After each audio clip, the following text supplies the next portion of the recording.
მოგესალმებით კიდევ ერთხელ დღეს 31 დეკემბერია უყურებთ კურიერს 9 საათზე. მარნეული ბოლნისის გზაზე სოფელ ნახიდურთან ავტოსაგზაო შემთხვევას 2 მოზარდის სიცოცხლე ემსხვერპლა. ავტოსაგზაო შემთხვევაში მონაწილე მძღოლი ცხელყვალზეა დაკავებული. შემთხვევის შედეგად 1 მოზარდი ადგილზევე, ხოლო მეორე კლინიკაში გადაყვანის დროს დაიღუპა. შემთხვევის ადგილზე მალევე შეიკრიბნენ ადგილობრივები, სადაც მოხდა დაპირისპირება. მათ გადააბრუნეს როგორც შეჯახებაში მონაწილე ტრანსპორტი, ასევე სასტრაფო სამედიცინო დახმარების ბრიგადის ავტომობილი დააზიანეს და ფანჯრები ჩაუმსხვრიეს სხვა ავტომობილებსაც. სიტუაციის დეესკალაციის მიზნით შემთხვევის ადგილზე მობილიზებული იყო შინაგან საქმეთა სამინისტროს სხვადასხვა დანაყოფების წარმომადგენლები, მათ შორის საპატრულო, კრიმინალური და განსაკუთრებულ დავალებათა დეპარტამენტის თანამშრომლები. დაპირისპირების შედეგად სხვადასხვა დააზიანება მიიღო როგორც შინაგან საქმეთა სამინისტროს თანამშრომლებმა, ასევე მოქალაქეებმა.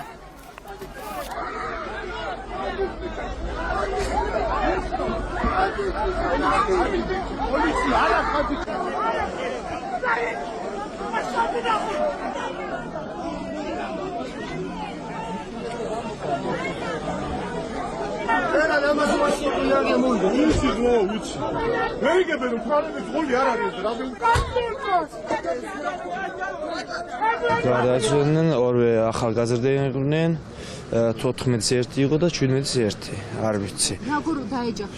როგორც ვიცი, გზის გვერდ უნდა გაიორონ და გადასვლას აბრიებდნენ და მანქანის მაღალი სიჩქარის გამო გადასვლას ვერ მოასწრეს. და მის გამო დაეჯახეს უკვე. ნასვამები ყოფილა, მძღოლი და მისი გვერდბინებიც იყვნენ. ერთი აქვე გარდაცვლილია, მეორე გზაში ვერ მოასწრეს საავტომობილში. გარდაცვლილები ვნახე, მაგრამ როგორ მოხდა არ მინახია. ცოტა მოშორებით მოხდა და იქ ძალიან ბევრი ხალხი იყო და მე არ მინახია. შორიდან არ ჩანდა, სიბნელე იყო. რა იყო ამ დაპირისპირების მიზეზი? ალბათ ის, რომ ბავშვები გარდაიცვალნენ. და ამიტომ ესაც ნუ მშობლები რა თქმა უნდა გამწარდნენ და სასტრაფოში რამდენადაც ვიცი, მე მგონი იმის მანქანის მძღოლი იყო, ან მანქანაში მჯდომი არ ვიცი, იმის გამო. შემოყვანილია 9 პაციენტი. თვით ძირითადად შემოსულია თვითდინებით. ყველა პაციენტი შემოვიდა თვითდინებით. აღენიშნებოდა სხვადასხვა სახის დაზიანებები. ერთი პაციენტი გადაყვანილი იქნა რეფერალით კატასტროფის ბრიგადით. აღენიშნებოდა თვალბუდის ტრავმა. გრძელდება კვლევები, პირველად დახმარება გაეწია ყველას, უტარდებათ კვლევები, ვაკვირდებით დინამიკაში. ამ ეტაპზე ჯერჯერობით არ სიცოცხლის საფრთხე არ ემუქრება. სალომე ზურაბიშვილის ორბელიანების სასახლიდან გამოსვლას აზრთა სხვადასხვაობა მოჰყვა ოპოზიციაში. ოპოზიციის ნაწილი აცხადებს, რომ რეზიდენციის დატოვება მის ლეგიტიმაციას არ ცვლის და ამბობენ, რომ ის კვლავ რჩება ქვეყნის ინტერესების დამცველად. შეგახსენებთ, სალომე ზურაბიშვილმა ათონელის რეზიდენცია 29 დეკემბერს მიხეილ ყაველაშვილის ინაუგურაციის პარალელურად დატოვა. ეს იყო პირადად ქალბატონი ზურაბიშვილის გადაწყვეტილება, მის მიერ მისაღები და პატივი უნდა ვცეთ იმ გადაწყვეტილებას, რაც მიიღო.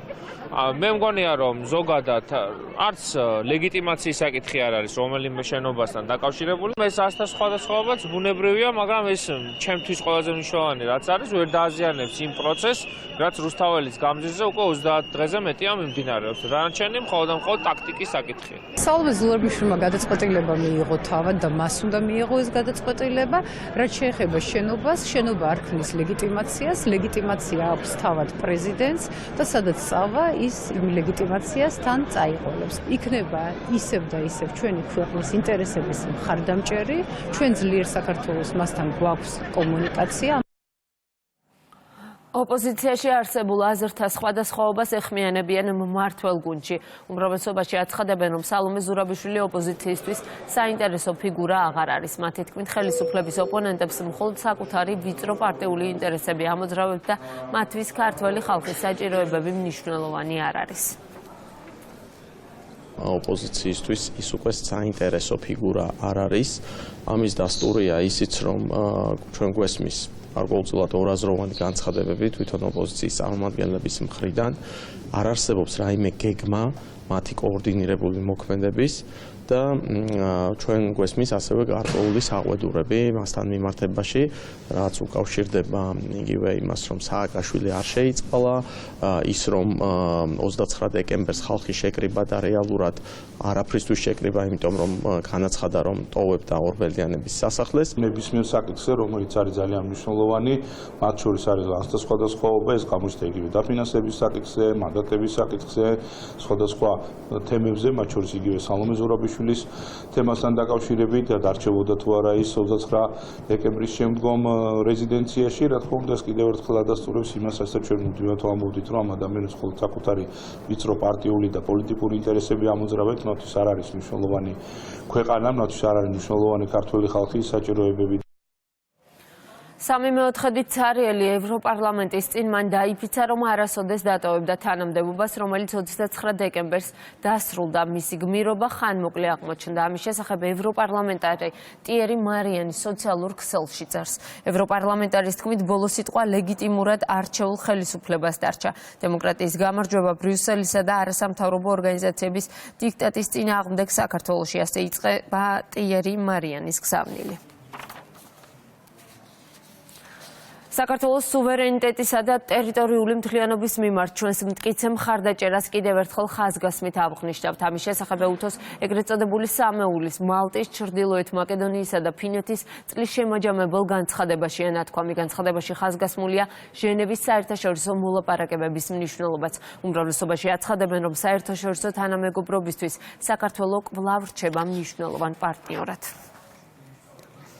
სამეულის ასეთი განცხადება წლის ბოლოს კიდევ ერთხელ ადასტურებს იმას, რომ ეუთოსთვის და ზოგადად საერთაშორისო საზოგადოებისთვის საქართველო კვლავაც რჩება ძალიან მნიშვნელოვან პარტნიორად და წევრ ქვეყნად და მათი მხრიდან გამოხატული ეს მხარდაჭერა კიდევ ერთხელ ხაზს უსვავს საგარეო პოლიტიკის და ჩვენი დიპლომატიის წარმატებას, რომელიც ძალიან ღირსეულად უძღვება საერთაშორისო არენაზე არაღიარების პოლიტიკის კონტექსტში წარმოებულ საქმიანობას.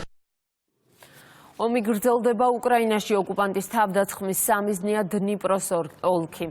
რუსეთის ძალებმა რეგიონის დასახლებები დაბომბეს ჭურვის დამსხვრევებით, ერთი ადამიანი დაიჭრა, დაზიანდა სამოქალაქო ინფრასტრუქტურა. დრონებით იერიში განხორციელდა კიევზეც. ფრონტის ხაზზე შეტაკებები არ წყდება. უკრაინის გენერალური შტაბის ინფორმაციით გასული 24 საათის განმავლობაში სულ 153 შეტაკება განხორციელდა. კიევმა და მოსკოვმა სამხედრო ტყვეები გაცვალეს. უკრაინაში 189, რუსეთში კი 150 სამხედრო ტყვე დაბრუნდა. ეს ომის მსვლელობის განმავლობაში ტყვეების ერთ-ერთი ყველაზე მასშტაბური გაცვლა, რომელიც მხარეებს შორის შედგა. რუსეთში სმოლენსკის ოლქში უკრაინული უპილოტო თვითმფრინავებით თავდასხმა განხორციელდა ნავთობის სათავზე, რამაც გამოიწვია მასშტაბური ხანძარი. ინფორმაციას BBC-ს რუსული რედაქცია ავრცელებს. და ისევ საქართველო გალა კონცერტით და საახალწლო ნაძვის ხის ანთები დასრულდა ღონისძიება ტყიბულში. კონცერტში სხვადასხვა შემსრულებლები მონაწილეობდნენ. მუნიციპალიტეტმა მთავარ საახალწლო ღონისძიებას მთელი დღის განმავლობაში უმასპინძლა. ქალაქის ცენტრში წარმოდგენილი იყო საშობაო ბაზრობა, ფოტოინსტალაციები და გასართობის სივრცეები ბავშვებისთვის. ძალიან კარგი განწყობით, ძალიან მომწონს ჩვენი კონცერტი. კარგად ვერთობი. ტყიბული მაინც პატარა ქალაქია და მაინც კარგი არის, რომ ესეთ ღონისძიებები იმართება. მიხარია, რომ ძალიან ბევრი ადამიანი მოვიდა, ბევრი პატარა მოვიდა, გაგვიზიარეს თავის სურვილები და იმედია, რომ ყველა მათგანს, ვინც აქ მოვიდა, მისი სანუკვარი ოცნება აუცილებლად ახალ წელს აუსრულდება და ყველა ადამიანისთვის, ყველა ოჯახისთვის იქნება ახალი 2025 წელი ნამდვილად საუკეთესო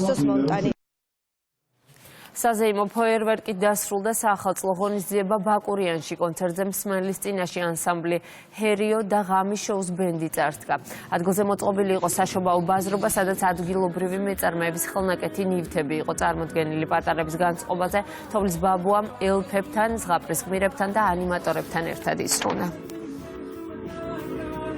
ყველას უნდა კარგი სიმღერის მოსმენა, ყველას უნდა გაანტვირთვა, ესე რომ ვთქვათ, დღევანდელობიდან გამომდინარე მით უმეტეს და საქართველოს რა თქმა უნდა უსურვებ გამარჯვებას, გამთლიანებას, მშვიდობას ბედნიერებას და ყველაფერს საუკეთესოს. მინდა სრულიად საქართველოს მივულოცო დამდეგი 20-25 უსურვო მშვიდობიანი სიყვარულით, სიკეთით, სიხარულით სავსე წელი.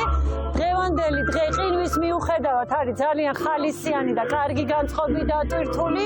დილი და სხვადასხვა აქტივობები მიმდინარეობდა როგორც პატარებისთვის, ასევე დიდებისთვის. საქართველოს მთავრობის გადაწყვეტილებით საახალწლო ღონისძიება გაიმართა მცხეთაშიც ქალაქის ცენტრალურ მოედანზე მოეწყო საშობაო ბაზრობა, საბავშვო გასართობის სივრცეები, ხის საახალწლო სახლები, ფოტოგადასაღების სტენდები და ინსტალაციები. საახალწლო პროგრამა დღის ბოლოს გალა კონცერტითა და საზეიმო ფოიერვერკით დასრულდა. შეგახსენებთ, ახალი წლის დღეები საქართველოს მთავრობის გადაწყვეტილებით წელს უკვე მეოთხედ იმართება. გამოვიდით, ძალიან კარგი განწყობა არის, ყველას გისურვებთ, რომ სულ ესე ტკბილა და კარგად ყოფილიყავით, როგორც ჩვენ ახლა ვარ და მხიარულობთ. ადგილზე მოწყობილია საშობაო ბაზრობები, სხვადასხვა გასართობი სივრცეები პატარებისთვის, ახალგაზრდებისთვის, რომლებსაც რა თქმა უნდა, განსაკუთრებით უხარიათ ახალი წელი. აქვე მინდა ვისარგებლო შემთხვევით და სრულიად საქართველოს მიულოცო დამდეგი მშობა ახალი წელი, უსურვო მშვიდობა, ბედნიერება და წარმატებები. საახალწლო ღონისძიებას უმასპინძლა დედოფლის წყარომაც კულტურის სახლის ეზოში მოეწყო საბავშვო გასართობის სივრცეების საშობაო ბაზრობა, გაიმართა ადგილობრივი მეწარმეების პროდუქციის გამოფენა გაყიდვაც. სტუმრებისთვის სხვადასხვა შემეცნებითი გასართობი და კულტურული ღონისძიებებიც ჩატარდა. ახალი წლის დღეები დედოფლის წყაროში კონცერტითა და საზეიმო ფოიერვერკით დასრულდა. ძალიან კარგი გარემო არის და ძალიან ვერთობით. და რა ვიცი, უფრო ბევრი უნდა იყოს ესეთი ღონისძიებები. მინდა მოგილოცოთ დამდეგი ახალი წელი, ყველაფერი კარგი და საუკეთესო უსურვო ჩემს ქვეყანას. არა შეუულებრივი გარემოა, მოწყურებულები არიან ბავშვები განსაკუთრებით. აქ არ არის ყოველ დღე ესეთი ფუფუნება, რომ ამდონის არტისტები ჩამოვიდნენ და ნახონ ხა როგორც ჩემი მეგობრები არიან. და ამიტომ აი ძალიან საზეიმო განწყობა არის და მე ძალიან მნიშვნელოვანია რეგიონებში ასეთი კონცერტები რომ ჩატარდეს. ასეთი იყო ახალი ამბები ამ დროისთვის. სხვა სიახლეებს შეგიძლიათ გაიცნოთ ჩვენს ვებგვერდზე. მე განახლებული ინფორმაციით დაგიბრუნდებით 10-ზე. მადლობა მარიკა.